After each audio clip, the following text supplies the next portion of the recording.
You might say that we're mad to go property hunting in a place that we've never been before. And you'd be correct. You'd be very much right.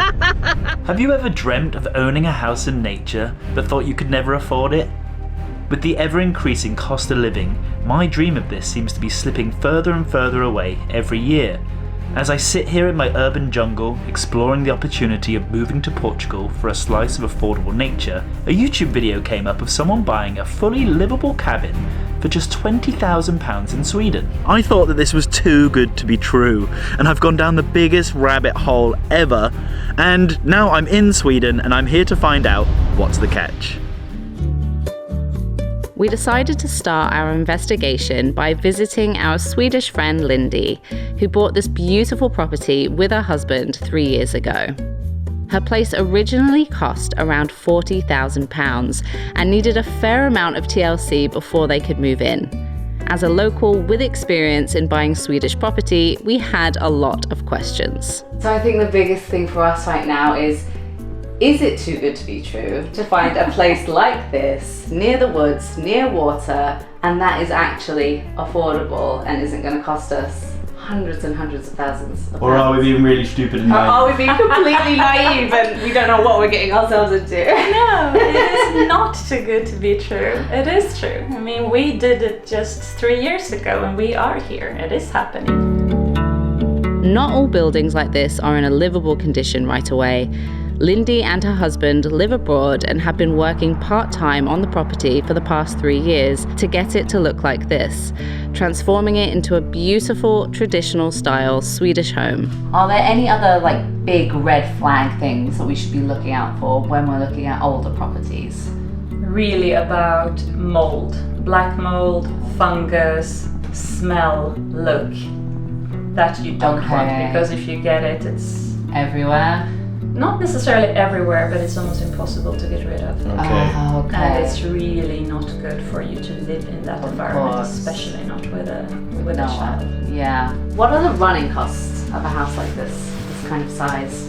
For us, it is kind of cheap now because we changed the heating system to a water-air combined heating system. Okay. Which I will show you. What's the more expensive way of doing the heating system then? Direct electricity. Okay. So it looks like it is possible to buy a cheap property where you can live closer to nature and enjoy a slower pace of life. And this has always been a dream of ours. It sounds like it's not too hard to achieve this here in Sweden if we really go for it. But do we really want to go for it? The trade-off would be you have an old house in the middle of nowhere with long driving distances to certain amenities, and we wonder how this would actually feel for our little family and how we would like it with all the realities of daily life. And how can you even know without trying it first? So we decided to rent our very own cabin in the woods.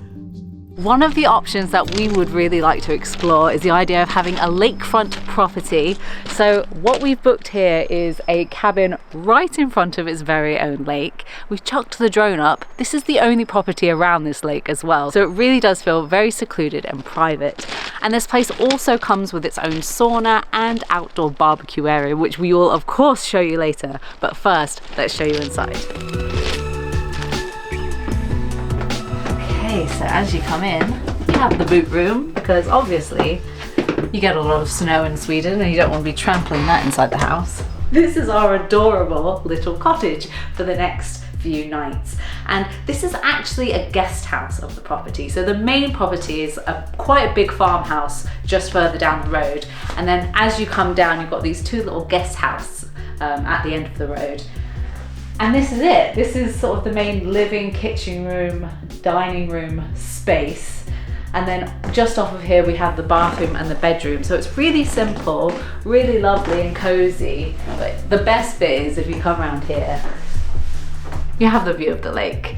And that's one thing that I think I've noticed from all of the cabins around Sweden is that they do make pretty good use of the windows, and there's always windows in every direction.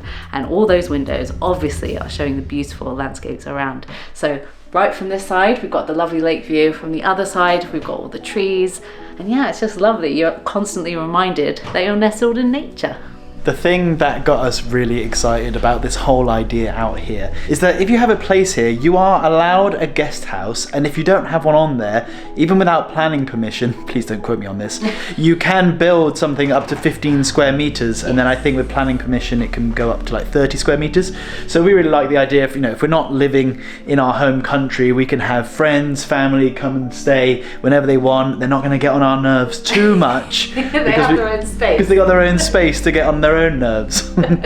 Something else about staying in these little cabins, which we get really excited about, is the prospect of spotting the wildlife around. So last night we actually spotted beavers in the lake from a distance, but we're 90% sure it was beavers. There's a joke there about me spotting a beaver last night. Oh my God. Must be said.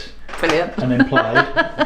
And also, the woman who owns this property told us that there is a high chance of spotting a badger if you look outside at night. There's a joke there that I have to say without implying it. Anything else? A grizzly bear? I have to live with this every day, you guys.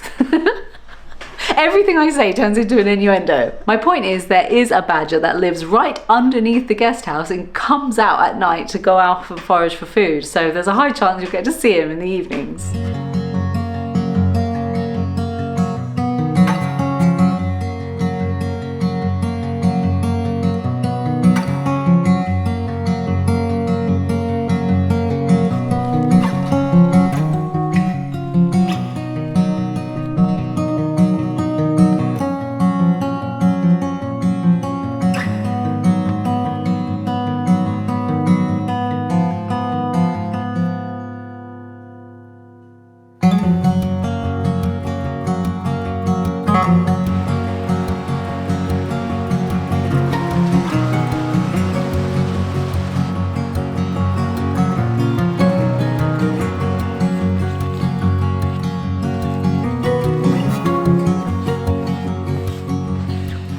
I think the main reason this trip is to figure out if this is something we really want or we're just in love with the idea of it. I really struggle at the moment with the state of the world, where it's going, and mostly in the fact of the more, endless more with no apparent goal. Say with capitalism, then it's just the case of more money for the shareholders every quarter. This can be at the expense of people being laid off, and YouTube's a prime example. It's more views. I'm guilty of this. More views for the sake of more views, and it doesn't really lead anywhere. I'm not sure if this is my answer to that, wanting to run away into the wilderness in a country I've never been before, but me and Emma have this horrible combination of being impulsive and indecisive at exactly the same time, which doesn't really serve us well.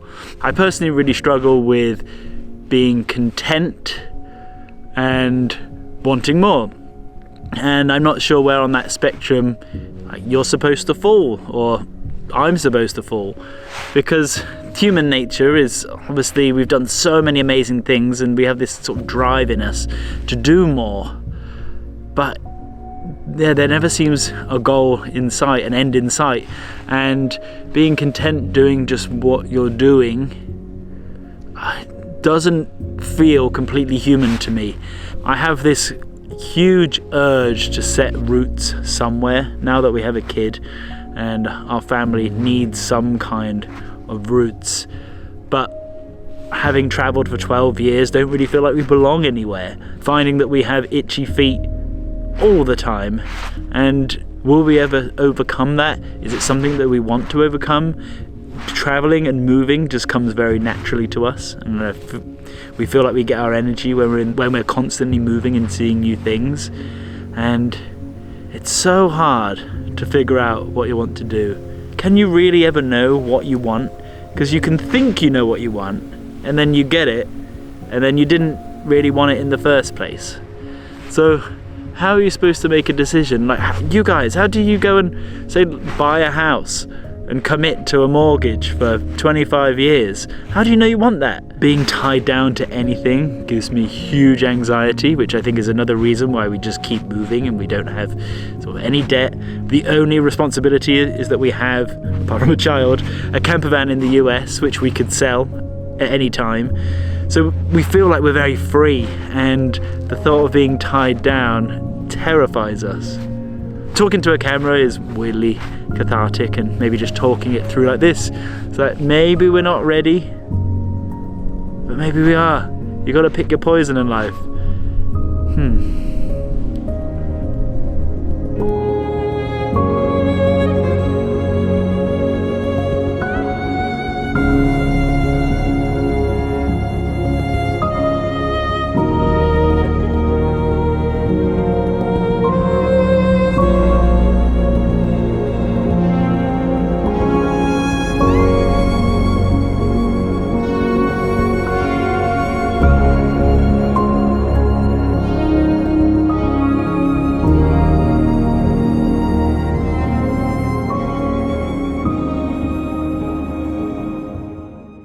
As we are currently traveling around Sweden, and as especially we are spending a lot of time away from the big cities, we really wanted to be able to have some conversation with locals as we were moving around. I've always found language learning to be very overwhelming, and I often associate it with basically just having to memorize a really long list of vocabulary, which has never worked well for me in the past.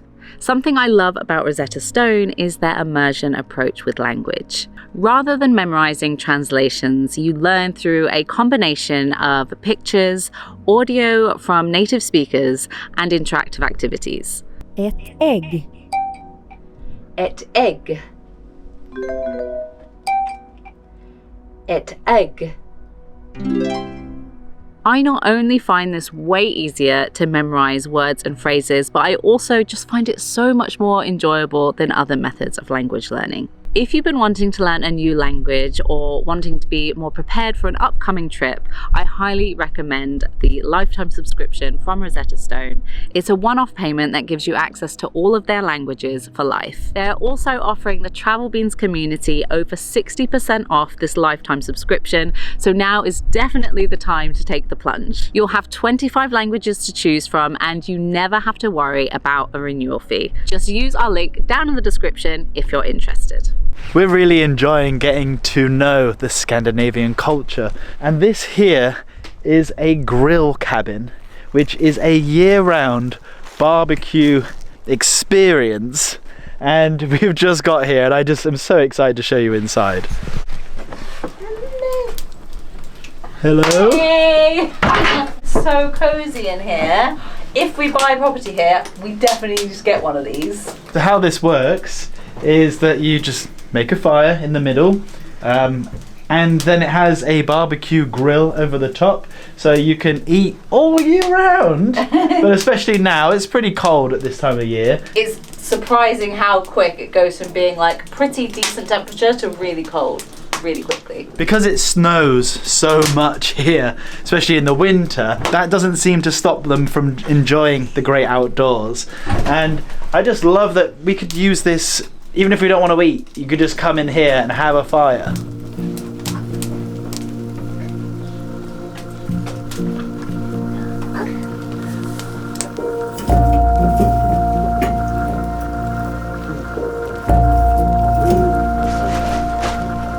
I feel like I'm preferring this to the normal outside campfire, because in an outside campfire, I feel like no matter where I sit, smoke blows in my face. In this, it's all going up there. It's great. Yeah, it's not smoky in here at all. I mean, I guess if it was, you'd probably die. Yeah, and that was my main concern coming in here with him, is that if it was at all smoky, we would just have to leave. But it's not. For a while, we've actually been considering buying property in Portugal. And so we're here to kind of, you know, see if this could also be an option for us, because we haven't found the thing that we want in Portugal yet. And I would say that one thing it's definitely got over Portugal is this cool little like cozy culture. So you can eat on the surface like this, and then you also have these bits to extend your dining area as well. Good. Thank you. Look at this feast.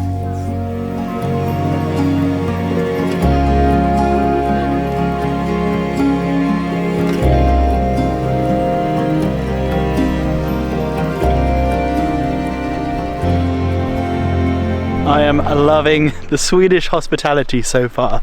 I've just gone for a little walk down to the lake to watch the birds, and as you go down on this little path over here, there is, next to a river, is like a little boothy thing that is put on by the government to provide for the weary hikers out here, and they provide wood, and there's two guys in there, and they saw me wandering around like a lost little lamb, and they insist that I come and join them as they are hanging out, having tea and cooking, I think they said potatoes. So I've had to go run back, ask the boss, is it okay if I come back late tonight because the boys want to play with me? Not like that. So I'm walking down now, and guys, you have to see how ridiculously picturesque this is. I mean, look at this walk down here.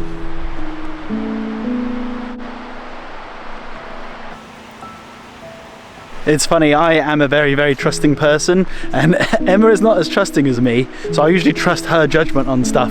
And I'm in the middle of nowhere, in the woods, and two guys want to get me in an enclosed space around an axe.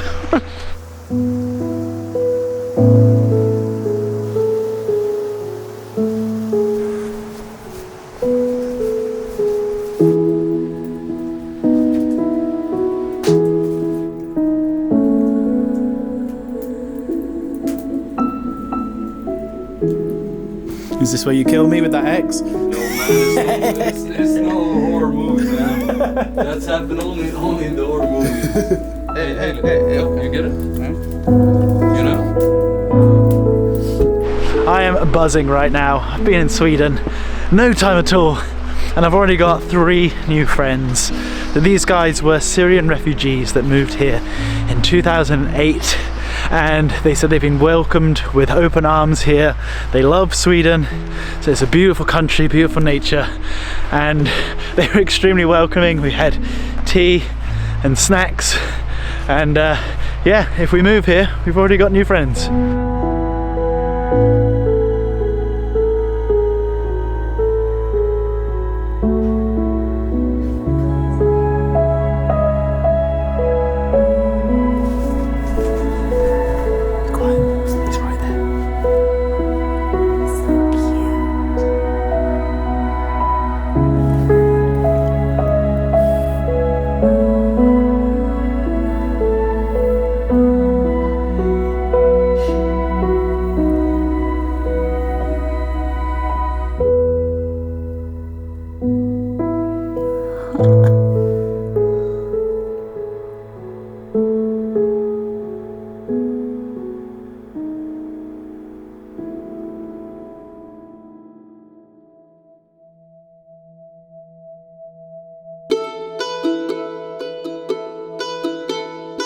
We spent 3 days in the cabin and we loved every moment of it.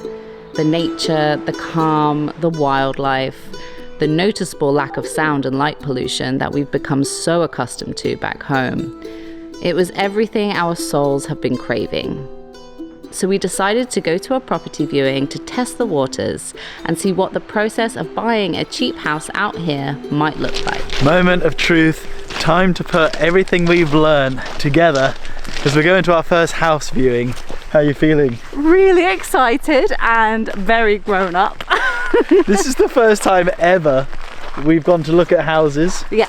We've looked at land in Portugal, Yeah. and we've rented a house in England, But never gone looking to buy a house. hunting. I know. And we're doing it in Sweden. Why not? I'm like 95% excited and 5% daunted. And then I just remind myself, I don't have to buy anything. I'm just here to look. Let's do this.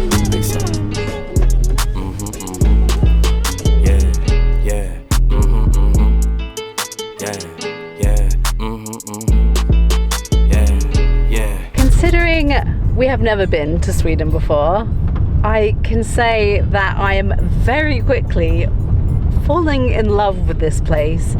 It is everything that we love about travel. Firstly, it feels really easy to be able to get off the beaten path here. I feel like we're 10 minutes away from a highway, yet we haven't seen a single car since we left the main road. There's just green and trees everywhere. We're seeing beautiful birds just flying out from amongst the trees constantly. We know that there's moose and wolves and things like that you can possibly spot while you're out here as well, which adds that extra level of excitement. So yeah, I'm just buzzing right now. You might say that we're mad to go property hunting in a place that we've never been before. And you'd be correct. You'd be very much right. We also think that is mad, but just got the inkling after finding out about the property prices here that this is just something that we had to come and do. And yeah, we have no pressure, we don't have to do anything. We just wanted to come and explore this option. We wanted to show this as an option for you guys as well. If anyone wants to come and live in Sweden, then you can do it too. We're nearly there. And whilst we've been driving, we've got a notification to say someone's already made a bid on the house. So I love that the bids are all open. We can see how much they've bid. But like, I now have this like sense of urgency to buy. I guess that's why they do it, to be Yeah. fair. I'm like, wait, someone else wants it. That must mean that it's desirable, and therefore I want it. The first thing I see. I think the whole bidding process, from what we have learned from our friend Lindy, isn't too stressful, but I really don't want to get into a bidding war with somebody over a property. That just sounds absolutely awful to me. But I also want people to be bidding for it so that we know that we're not making a stupid mistake. If like no one wants it, then we know. I'd rather snap something up that nobody's realizing is there, like a little hidden gem. Is it here? It looks like we have a lot of other people trying to come and see it. We are not the only ones here. Oh yeah. This is Busy. nuts. Wow. That whole road is like full of cars parked along it. We haven't seen anyone on this road, and all of a sudden, that is because they're all here. This property has 2 acres of land with the main house ready to move in right away, and with a huge guest house. First impressions were good. The main house was really spacious and the garden was huge, perfect for Noah, and plenty of space for family and friends to enjoy. But the more we walked around and the more rooms we uncovered, it started to feel pretty overwhelming. I've never seen a house so big in all my life, because in the UK, nobody has this much money. I can't believe the size of this. Like just underneath the house, it's just a whole layer again. So we've got a cellar here.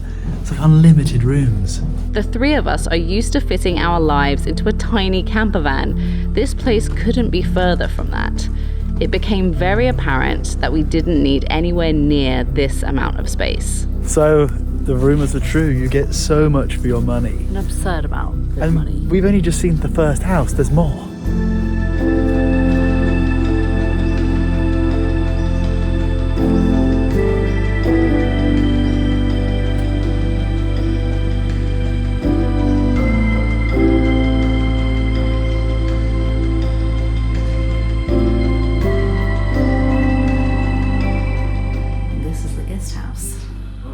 Because every house here comes with a guest house. The guest house is way bigger than our house. It's like 8 times the size of our house at home. And then you're just surrounded by woods. Which, I mean, it's just, I can't believe this is real. We just couldn't believe that you could get all of this for the asking price of £50,000. If this is what you can get for that price, we were curious what you could get for less. It's funny, I definitely don't feel that this is the one. No. But it's really bloody cool. And like walking around the house, it's like you could just see all the potential in it and all the possibilities of what you could turn it into. And there's something really nice about that, like finding something like this over something that's completely finished. I feel like the excitement is like making it your own.